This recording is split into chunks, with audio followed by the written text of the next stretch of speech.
Good morning, Internet. Yashoda here with West Coast Yoga.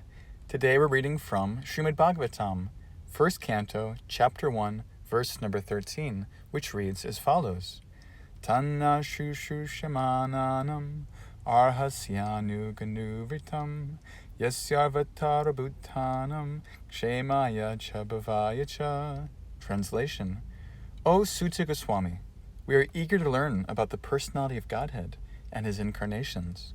Please explain to us those teachings imparted by previous masters, acharyas, for one is uplifted both by speaking them and by hearing them.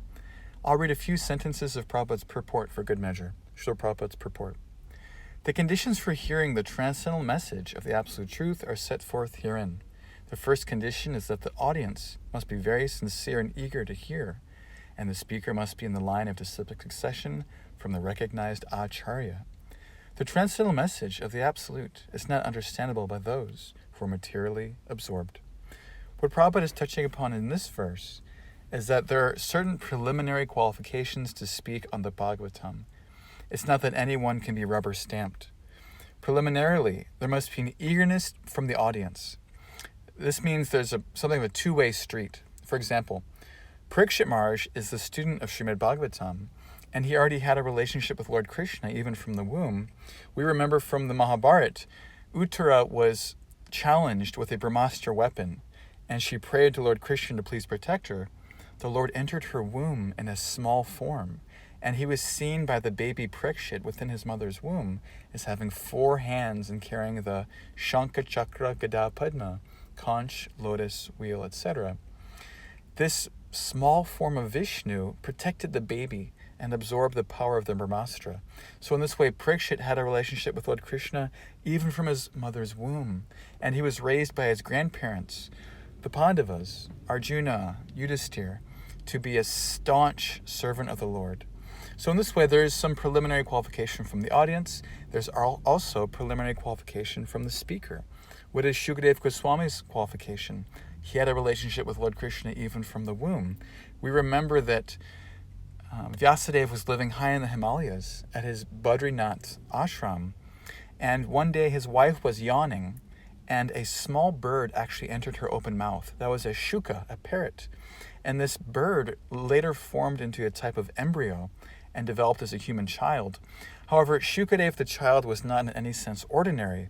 He stayed in his mother's womb for many years, 10, 12 years, and his father actually began teaching him Bhagavatam in the womb. After some time, the father requested, "Son, you can take birth now." But Shukadeva said, "No, the material energy is so powerful. I see great sages. They're also becoming illusioned. I will not leave this womb unless Krishna comes personally and gives me the guarantee I won't fall into Maya." Shukadeva was very intelligent.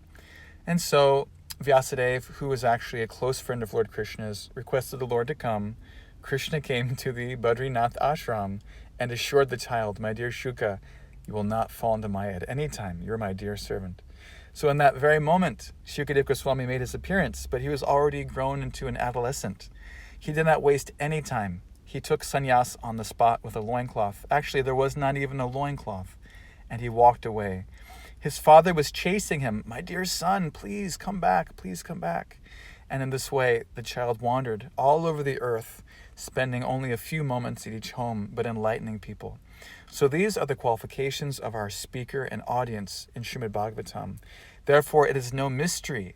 This book has the potency to change the face of the earth, and therefore we are presenting it in a very complete fashion, not through interpretation, but coming in succession. All the great acharyas have made their commentary. Madhvacharya, Bhaktivinoda Thakur, Bhaktisiddhanta, Srila Prabhupada, Jiva Goswami, Sanatana Goswami, Vishwanath Chakravarti. We have so many authorities giving us guidance with this great topic, and so we are very fortunate. Thank you very much. See you tomorrow for class. Hare Krishna.